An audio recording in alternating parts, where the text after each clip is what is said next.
Most people surrender their ambitions the moment discomfort arrives. Today we solve that weakness. How to follow a plan without being ruled by your feelings. The key to real power.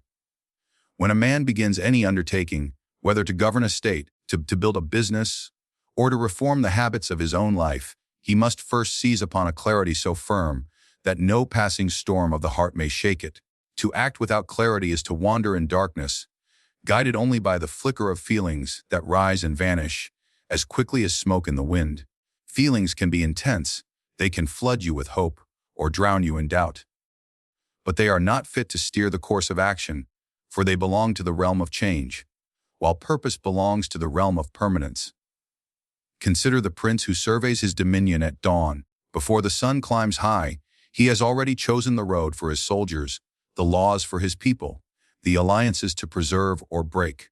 He cannot afford to ask his heart each morning if it feels like ruling. The business of rule is too grave to depend on moods. He stands where he must stand, because he decided long before how to stand, and that clarity saves him from the tyranny of his own emotions. When you commit to a plan, clarity is the steel that holds its shape. It is the map drawn in calm waters before you face the tempest. Without it, every wave of uncertainty tempts you to abandon ship. But when the goal is inscribed in the strongest ink of reason, you can endure what lesser men cannot. You will meet resistance, from others, from circumstance, from within yourself. Yet if you return always to the clarity of why you began, you will find in it the power to continue. There are those who believe clarity comes only after passion has spoken. They mistake the first spark of excitement for understanding. But excitement is a traitor. It leaves you the moment work begins to weigh upon your shoulders. True clarity is colder, more deliberate. It is born not from rushes of blood, but from the steady examination of what must be done and why. It is the ruler who surveys every road before setting out, who calculates the cost before declaring war, who measures the weight of his words before speaking them aloud. Ask yourself, what is the purpose of your design? What kingdom do you intend to conquer? Be it the world outside or the undisciplined world within. Write it as though drafting a decree, for writing is a chain that binds intention to form. When doubts arise, you will look upon that decree and remember, this is not a suggestion to be amended by the weather of the soul. It is the law you gave yourself in the coolness of reason. Clarity also demands that you examine the dangers of your own heart. Pride may whisper that you are ready before you are. Fear may whisper that you are too small to attempt what you have planned. Both voices lie. They do not speak to the truth of your purpose, but to the shifting winds of desire and dread. A man who wishes to stand above such forces must learn to watch them as an observer watches birds in flight. Interesting, perhaps even beautiful, but never to be trusted with the helm. The disciplined leader trains himself to pause before acting, to separate what he feels from what is real. He steps back from the scene, as a painter steps back from a canvas, to see the whole picture, rather than the smudge that bothers him in the corner. From this distance he can judge the value of an impulse. Most impulses, when examined in such light, prove unworthy of command. What remains, after this patient scrutiny, is the clear line of duty. And clarity does not end with the first step. It must be renewed each day. Like a lamp that needs tending, it must be protected from the smoke of distraction and the rain of fatigue. Each morning, remind yourself of the fixed point on the horizon, the reason you chose this path. Speak it aloud if necessary, as princes speak oaths before their courts, for repetition strengthens resolve. Even in moments when emotion threatens to break the gates, clarity acts as the guard standing watch. It allows you to acknowledge your anger, your excitement, your wariness, yet remain unmoved in your commitment. It is the foundation beneath the storm, the calm presence within the battle.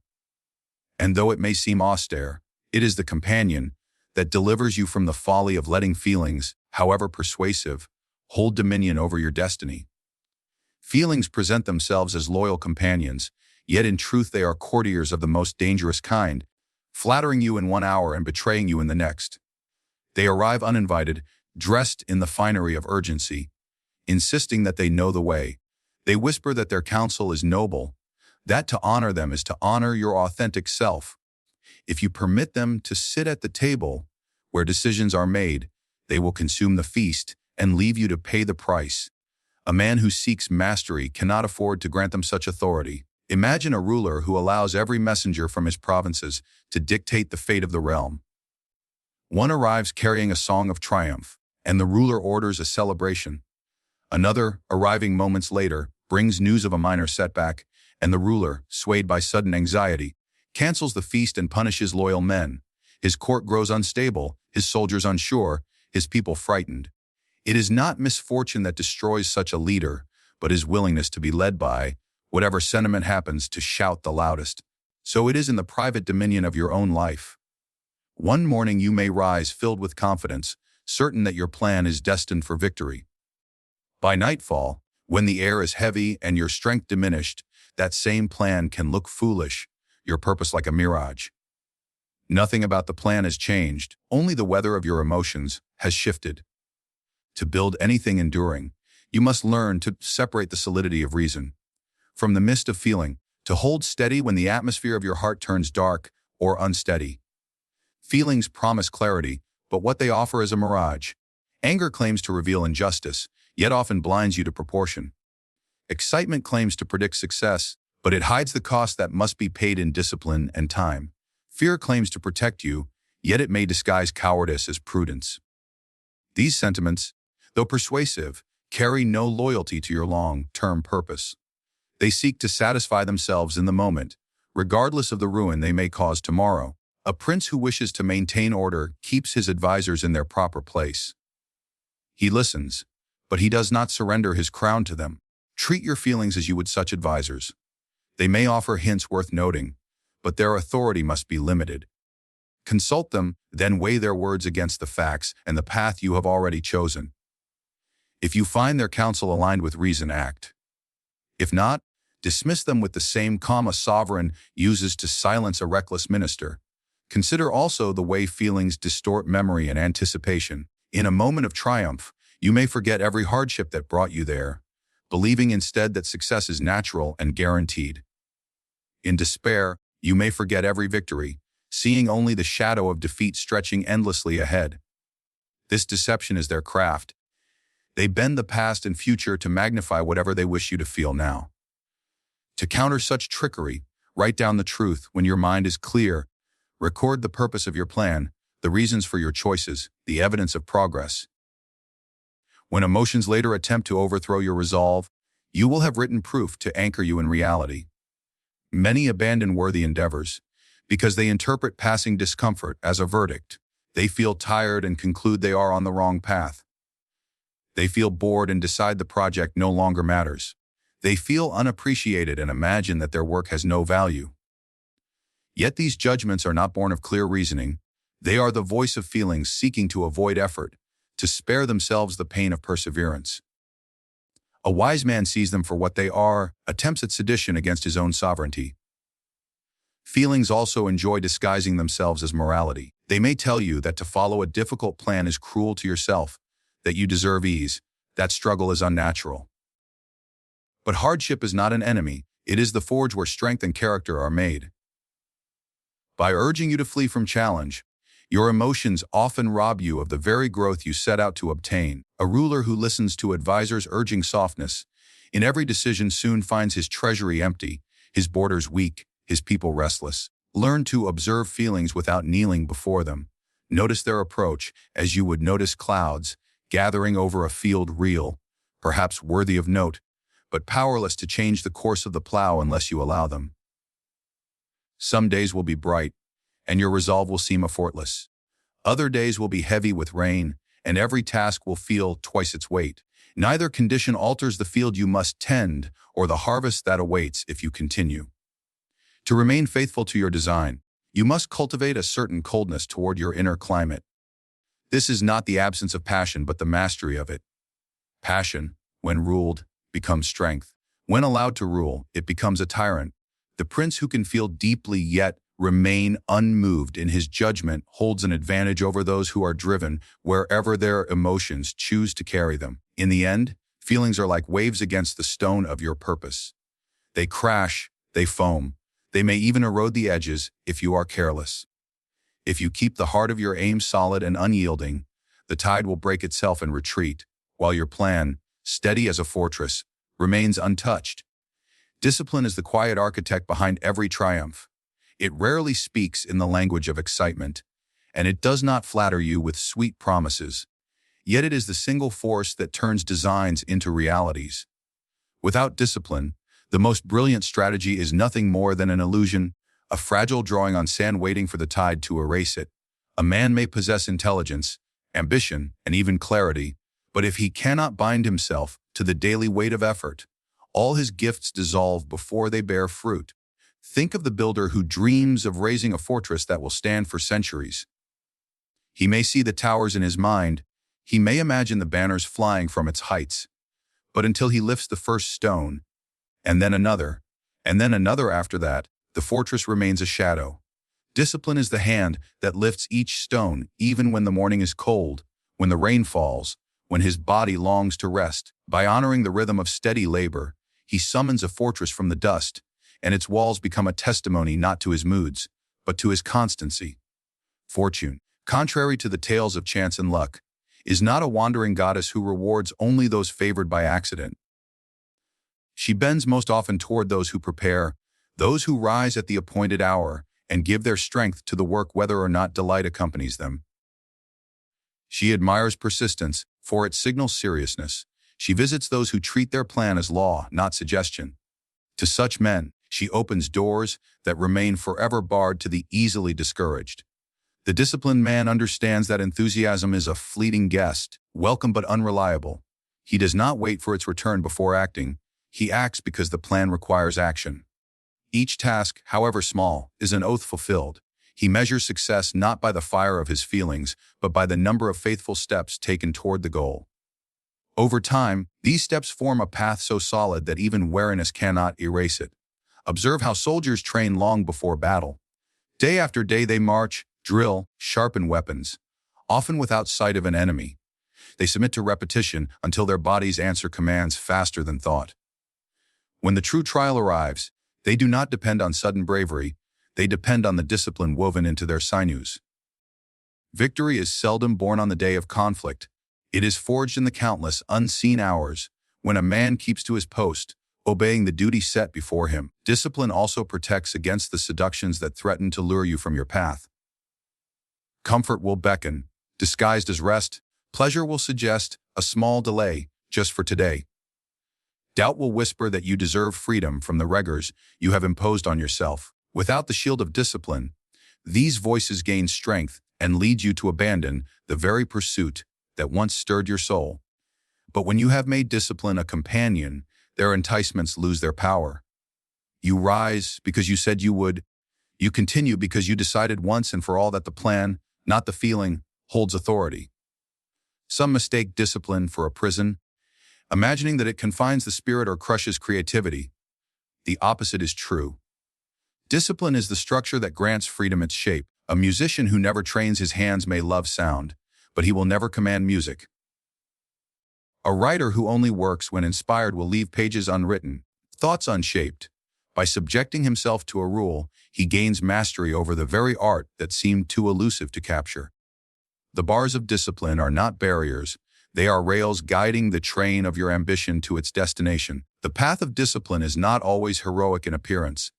It often hides behind modest acts, rising on time, revising a plan, practicing when no one watches, finishing a task even as boredom presses against your resolve. Yet these simple obediences accumulate a power greater than grand gestures made once and forgotten. They form a chain of proof, each link a declaration that you are trustworthy to yourself, that your will is not a reed bending to every gust of emotion, but an oak rooted in purpose. Even adversity bows before discipline. Hardship may arrive with claws, tearing at your resolve, but discipline teaches you to meet it with a steady gaze. You may adjust your strategy, you may pause to regain strength, but you do not quit. The very act of standing firm, when ease has fled, sends a message to the world, and to your own mind this endeavor will not be abandoned. Such endurance often draws unexpected allies and opportunities, for people and circumstances alike are drawn to those who prove unyielding. To cultivate discipline is to declare allegiance to your highest aim. It is to say, in action rather than words, that you value the promise of your future more than the comfort of the present.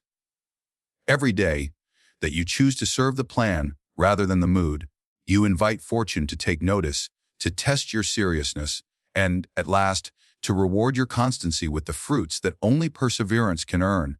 Mastery is not the prize of those who run swiftly only when the road is smooth. It belongs to the one who walks forward, regardless of the stones beneath his feet or the storms above his head. Constancy is the unseen crown that separates the ruler from the restless, the builder from the dreamer, the victor from the man who almost arrived. When you remain steadfast to a course chosen with clear reason, you rise above the chaos of shifting impulses and become a force that even chance must reckon with. Imagine a river cutting its way through solid rock. It does not carve its channel by rage or sudden leaps, but by steady insistence, a patient pressing that continues through heat and frost alike. So too must a man who seeks mastery commit himself to a movement that does not depend on weather, mood, or applause. Each repetition, each return to the task when enthusiasm has fled, is a declaration that he governs himself, rather than being governed by circumstance. Constancy does not demand perfection. It asks only that you return. Even if yesterday's work was flawed, even if the previous season felt barren, the master shows up again, calm in the knowledge that progress belongs to those who endure. The world offers endless reasons to stop, fatigue disguised as prudence, distraction dressed as opportunity, fear masked as caution. But constancy answers them all with quiet persistence, choosing presence over excuse, effort over retreat. Look to the craftsman at his bench, shaping wood or stone. There are mornings when his hands are clumsy, when the grain resists every stroke of the blade. Yet he continues, knowing that skill is born in the repetition of imperfect attempts. With each pass of the tool, he becomes more precise, more attuned to the material, more certain of the form hidden within. Mastery, in this way, is not an event but a slow unveiling, granted only to those who stay long enough for its secrets to emerge. In the councils of power, constancy holds equal weight. A statesman who sways with every rumor soon loses the confidence of his people, but one who holds firm to a well-considered policy, adjusting only when reason commands, earns respect even from rivals. The same law applies to private endeavors. A student who studies only when inspired will remain a novice, while the one who sits daily to wrestle with the subject eventually becomes fluent, his mind tempered like steel in the fire of patient effort. Constancy also protects you from the tyranny of your own doubts. There will be hours when you wonder if your pursuit is worthy, if your strength is enough, if the path will ever yield reward. These doubts grow louder when you pause too long to negotiate with them. But when you train yourself to keep moving, to maintain a rhythm that outpaces hesitation, their power weakens. Momentum itself becomes a shield, reminding you that mastery is less about winning arguments with your uncertainty than about outlasting it. There is a quiet dignity in the individual who remains at his post while others abandon theirs. He is not reckless, he is resolved.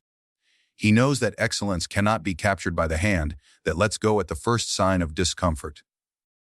The musician who returns to the instrument after failure, the athlete who trains in rain as in sunshine, the scholar who revisits the page until the idea reveals itself. All are bound by an unspoken oath to constancy. Their perseverance creates a reputation that speaks before they do, a credibility that cannot be borrowed or faked. Constancy is also the companion of patience. Together they teach that time is not an enemy, but an ally for those willing to invest it. Many seek quick results, hoping to harvest before planting is complete, but the master understands that seasons must run their course. He tends his field day after day, not because the harvest is immediate, but because the harvest is inevitable for the one who does not abandon the field. This patient steadiness builds a foundation so firm that even sudden misfortune cannot topple it. To cultivate constancy is to embrace a form of strength deeper than ambition, for ambition may burn hot and then vanish, while constancy endures long after the fire of first desire has cooled. It is the promise you keep with yourself when no one is watching, the steady heartbeat behind every visible achievement. Where others see only the moment of victory, the constant one knows that mastery has been earned in the hidden hours, in the repeated choice to return, to stand, to continue. The power to build, to lead, to create a life worthy of respect does not rest in the hands of chance, nor in the moods that visit you uninvited. It belongs to the one who dares to see beyond the fog of feelings, who forges a plan in clarity and binds himself to it with discipline, who treats his emotions as servants, not rulers, and walks with constancy when the path is long. Such a man is not tossed by every storm, he becomes the storm, moving with purpose toward the shore he has chosen. If you would rise above hesitation and weakness, hold fast to your design, follow the plan, ignore the feelings, and claim the mastery that waits for those who endure.